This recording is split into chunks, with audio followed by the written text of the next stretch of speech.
Well, hello, and happy 2025. Nope. Hello, and welcome to 2026. New year, new cringy me. Hi, my name's Thomas Stewart, and I am a full-time indie game developer working from my home, building my own games, releasing them sometimes. Today I want to talk about how 2025 went for me and what I am looking forward to in 2026. Because I had a really big oopsie in 2025, and I want to treat this as kind of a retrospective so that I can look back, think about how the year went, and then how I can set goals for 2026 and progress in my career. So that's the goal here. If you don't like it, leave.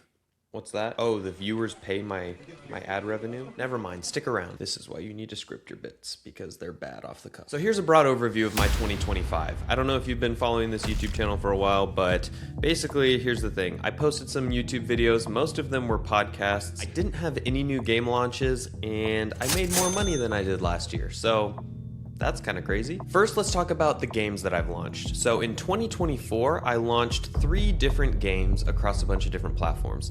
And in 2025, I launched this many. Whoops. So I'm gonna pull up my spreadsheet here and kind of show you the calendar of different game launches that I've had. Okay, so this is my big game sale financial spreadsheet, and I wish that I could show you guys all of the subtabs down here, but I can't because I signed NDAs. But I can show you when I launched certain games. So if you look at these line breaks, these are the transitions between years. So this is 2023, this is 2024, and this is 2025. And as you can see, I had 3 different games. My big ones were Tanks But No Tanks and Bridges and Docks, but I also took one of my old mobile games and I put it on PlayStation just to see how it would perform. That's called Tile Cross. In all of 2024, I had 10 launches. 3 games, but a bunch of different console launches. And in 2025, I had 1. I took one of my old games, Tanks But No Tanks, and I put it on the Nintendo Switch. Ow. How do I be less cringe? 2025 was fire. It's so dumb. Tanks But No Tanks on the Nintendo Switch. And that is all that I did in 2025. But let's talk about why. The biggest contributing factor to this is that I bit off more than I could chew. And I was working on a project that took me all year, and it just became too big for me to release in a timely manner. I was pivoting the design a lot. I couldn't really find the fun in a manageable scope, and it just ended up being a colossal beast for me to try and accomplish within 1 calendar year. That's kind of the big mistake. So you can look at this timeline and kind of see how my different launches have stacked. I made more money than I did in 2024, even with all of the game launches. And there are 2 main factors to that. One is that I got the long tail of sales across all my platforms, so I was still getting consistent game sale revenue every month, and I was doing more contract work. I just did the math for it, and I averaged just about 10 hours per week in 2025 of contract work. So that was 25% of a full-time job just doing some contract work for a game publisher, and that helped bring in some more consistent revenue as well. And then there's a third thing that I wanted to talk about in 2025, and that is that I actually got a good amount of life goals set in. It was a meaningful year in terms of life outside of my career. Some of the things that I was able to experience is 1, go to Iceland with my family, which was so much fun. I'm still editing that video. It'll come out soon, probably. I also ran my first marathon, which required a lot of training, and then running the actual race, which was a lot of fun, big achievement for me. And then I got to spend a lot of time with my daughter, and we got to do a lot of fun things together. And so those are parts of 2025 that I'm proud of that don't really contribute to my work, but it contributes to my work-life balance. So, transition. Watch this. Boom. Wait, is that backwards for you guys? How do you... Actually, I think that's right. This would be left to right to you. Transition. Woo! 2025. Now we're talking about 2026. So I want to change some things in 2026, and I started setting some New Year's resolutions, trying to figure out what my quarterly and annual goals should be for different facets of my life. And the main categories that I set goals for are career goals, and then health and fitness, financial goals, personal growth, relationships, and lifestyle. So what are my career goals for 2026? Well, I'm glad you asked. Now, something that you may have noticed when looking at this spreadsheet is that I've already pre-populated 2026, and I have 4 outlined in red dates. And that's because I want to release not 1 game in 2026, not 2 games, not 3 games, not 3.5 games, but 2 games. Does that sound ambitious? I don't know the meaning of the word. Let's look it up. Previously, my philosophy was start with small games and then prove to myself that I could launch them and put them on different platforms, and then kind of gradually increase the scope of the games that I'm making, make them bigger and bigger. And I feel like that was a mistake for a couple of reasons. The first reason is that while I already have a lot of the technical skills, I can program a lot of gameplay mechanics, I can do all of the technical stuff, and then I proved that I could do the production stuff, which is, putting together a trailer, putting together store pages, coordinating launches for different platforms, all of the production related stuff. Now I feel like I'm in this third category where I need to get better at design, game design. And so I can make the things that I want, I can publish them, monetize them, and now I need to make them good, fun, playable games. And that was kind of the big hurdle that I hit trying to make a bigger project, is that I didn't know how to design it well to make it fun. So that's why I think going back to making small games makes more sense to me, because then I could put in the reps of trying to figure out what constitutes a fun game. And then I think past zone 3 and even further is art, but I don't know if I'll ever get that great at art. So I am actually looking for an artist. So if you are an artist and you want to work with me, that would be awesome. I don't know how much I can pay you or if we could work out a rev share thing. So if you're an artist or you know an artist,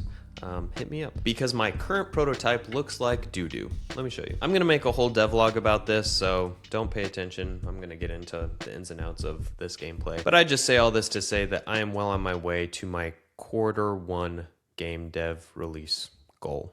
Get him. Come on. Let's go. Oh. You probably can't hear it, but the crowd goes, ah, it's like a big cheer. And so my daughter, whenever she comes in and I'm working on this, she's like, Dad, are you working on your game? I'm like, yep, I'm working on my game. Hello, breaking news. This is Thomas Stewart coming to you with the latest and greatest AI tooling for Unity called Bezy, which is the sponsor of today's video. Now, unlike other AI tools, Bezy is a development assistant for Unity with full understanding of your project. It can code, build prototypes, create custom editor tools, and automate repetitive tasks so you can focus on the craft that you love. Bezy is not a tool for art or music. It strictly helps with the technical side of game development, and that allows you to focus more on the creative stuff. But here's the really fancy stuff. Bezy is not just writing code. It can actually change your Unity project. You can run Bezy actions that will manipulate your project to create scenes or prefabs or change values in the inspector, all of this stuff that can be automated, and it's safe. Every action is validated, checkpointed, and reviewable. You have to approve the changes before they touch your project, and if you change your mind, then you can just hit the rollback button and it'll go back to how it was. It's a really neat tool, and I'm excited to dive more into what it can offer me as a developer to make my workflow faster. Thanks again to Bezy for sponsoring this video.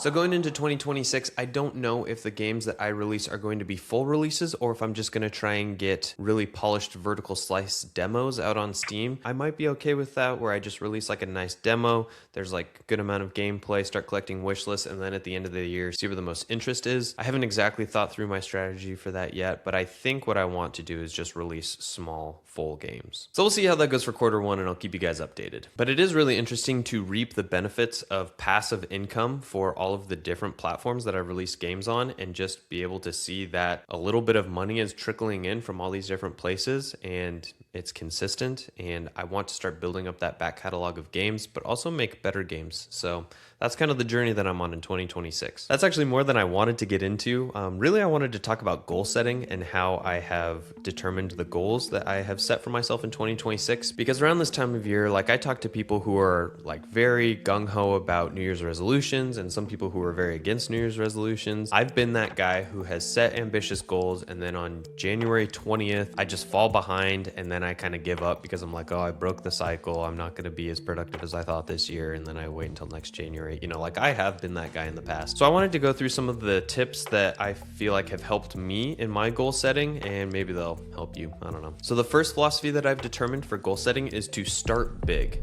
and then work backwards. And that might be counterintuitive to you, because if you've read a book like Atomic Habits, you probably know like atomic, like the size of an atom. Like, you start really small with your habits. You're trying to get gradual habit formation in order to reach your goals. And I think that's great, but something that I've run into is that my schedule is so unpredictable that I have a very hard time doing a routine now, because every day looks different. My work hours might shift dramatically. I might have 12 hours in a day to work, or I might have to work in the morning or from like 10 p.m. to midnight, and I might have some project over here that I'm working on and then get a video out and then do some programming, other commitments that my family has made. I won't get into the details of it, but my schedule is very irregular. And so what has helped with me is to say, by the end of 2026, where do I want to be? And then how can I work backwards from that? And it doesn't have to be necessarily a daily habit because my day-to-day looks very different. So for instance, one of my goals this year is to become a good rock climber.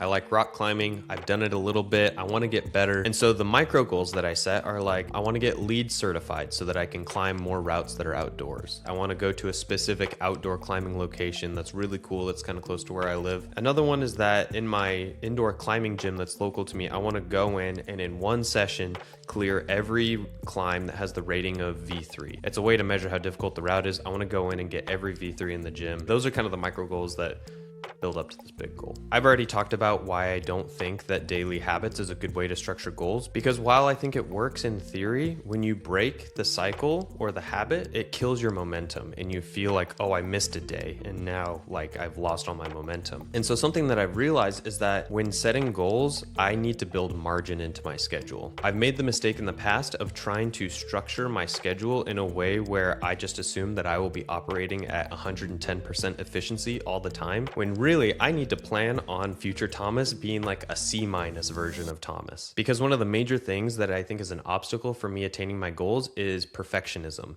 And if I concentrate on momentum rather than perfection, I get myself a lot further. And I have to realize that I am actually negotiating with future Thomas and I'm trying to keep him happy. So I have to look out for him, you know? Future Thomas is kind of fragile, and so I have to negotiate with him and say, hey, here's some margin in the schedule. You have some breathing room, you know, get this done.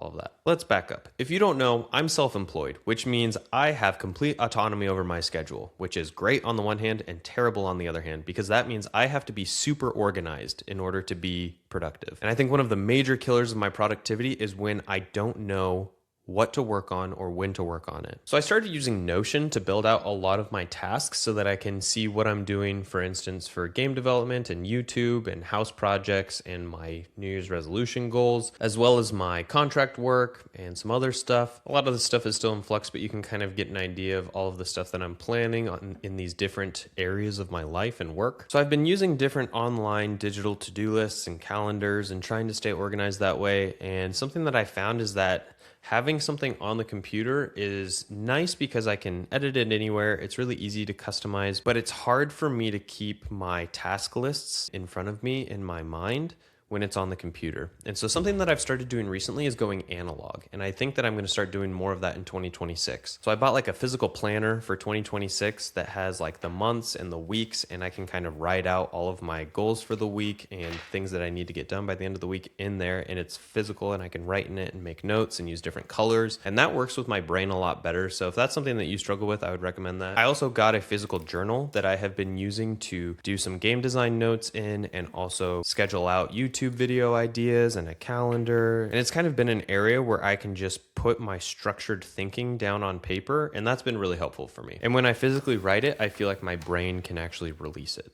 So that's nice too. All that to say, I'm really excited for 2026. I think it's going to be a good year. We're going to have some fun. I'm glad that all of you are here for the ride, and I'll keep you guys updated with what I'm working on. The name of the game is making small games in 2026, so we'll see how it goes. And I just realized that usually for my outro, I put my hand over the lens of the camera, but it's way over there. So this is going to be like a long, awkward outro.